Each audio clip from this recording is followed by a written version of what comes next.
What a beautiful backdrop. Yes. Lisa, thank you so much for the invitation. Sam, thank you for the introduction. And thank you for the privilege of addressing the ladies and gentlemen this afternoon. Several judges or judicial candidates have preceded me to the podium. And I obviously have a very, very substantial interest in our bench. I've had the chance to meet Maria. Judge Smale's a really good guy from Westmoreland County. I've watched him work and I've studied what he did. Those guys, I give those guys a lot of business. I send a lot of work to Superior Court, so I have an interest in that court. These are quality people, and you can't go wrong with supporting them. Judge, likewise, you have a tremendous reputation. 2/3 of all the criminal complaints brought in Allegheny County, by the way, are resolved before ladies and gentlemen like this. 2/3 of all the criminal complaints. And the reason for that is most of what we do outside of the city of Pittsburgh involves quality of life. And the elected officials that are here and the people that aspire to become elected officials, you guys are critical, absolutely critical. Because about 7 years ago under Mayor Peduto, what they started to do, and the city's unique. The city has a very strong form of mayor as the person who handles operations in the city. And obviously they handle the policing. About 7 years ago, they decided we're not going to enforce property crimes, especially downtown.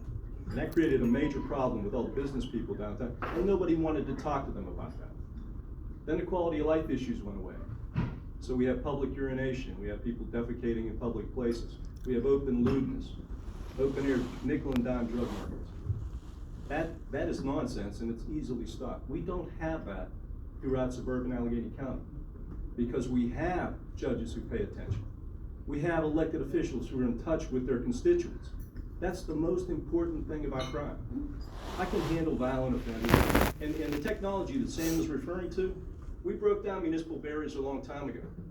Those 3,000 cameras, just using the South Hills as an example, through the Shea Cog, all the communities that participate together, basically, if something bad happens, there is one police response. It's a very coordinated response.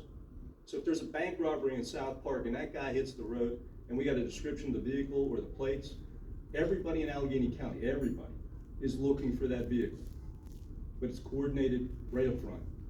I'm proud Sam's my friend. And what Sam did is he put $1.7 million into play so that the police community, who would come to me on a regular basis, and this is before the legislation was passed in 2016, 2017, and they'd say, Steve, we can't get a fair shake. I got these self-appointed community activists, they come onto a scene, they get a cell phone, an edited version of a cell phone, and they're out there on the news. And they're not telling the truth. Since Sam and I have been working on this, and this is not mandatory for police departments, but every police department in Allegheny County participates because they want to, because it's the right thing. Complaints against police officers have gone down 95%. Complaints against civilians have gone down almost 100%.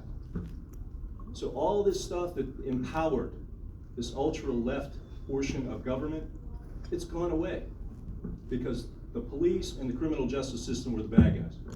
They don't have that anymore. Now they got to stand up for the things they do after they've been elected to office. So anybody that goes down, if you're going to, anybody want to go to the city of Pittsburgh? Why didn't we have this at downtown? You got to be very careful where you go downtown. You really do. It's just crazy. 6 or 7. G20, Mayor Ravenstall, Mayor O'Connor. We had some problems in the city, and Mayor O'Connor called me and he said, Steve, would you coordinate a response? We want to impact downtown. It didn't take us long to put that together. We brought all the assets needed to bear. In about 2 weeks, Pittsburgh became the most livable city in the country on a regular basis for 15 years after that, until about 7 years ago. And it's a progressive type of thing. If we don't have a guy like Joe Rock, and by the way, I've had the pleasure of campaigning, and Joe and I have spoken to a lot of people. The people who are moderate, they don't care about Republican and Democrat. They really don't. Those are the people that I've been speaking to for as long as I've had the honor of being district attorney.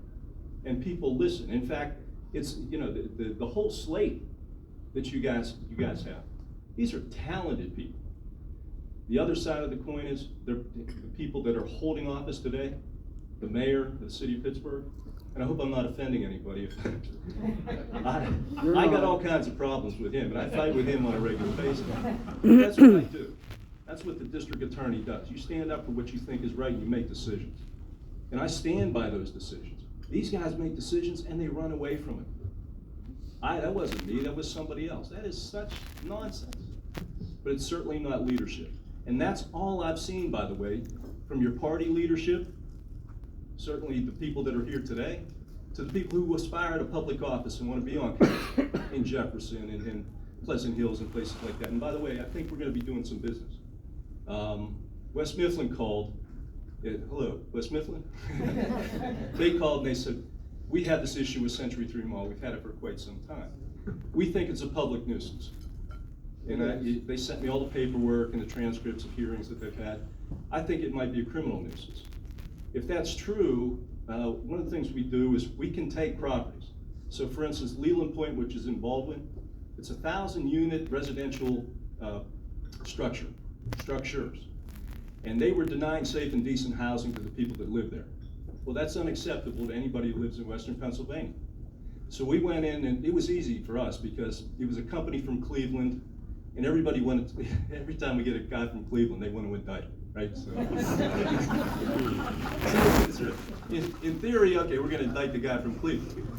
So we do. We charged the company. We took over the operation of that facility, and we provided safe and decent housing to 1,000 families in that facility.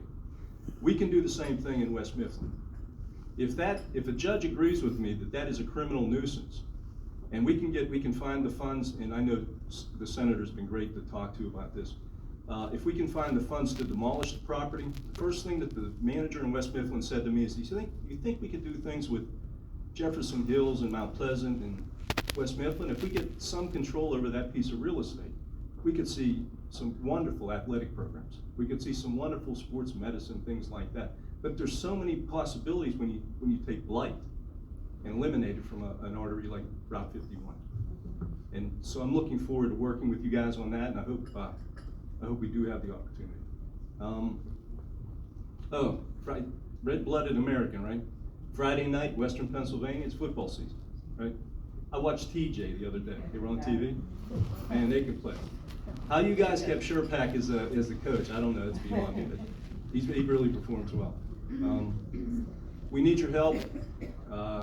Like I said, everywhere I've gone with Joe, people have been great. They've been extremely responsive, and I'm really optimistic. If we get out and vote, we'll all do well.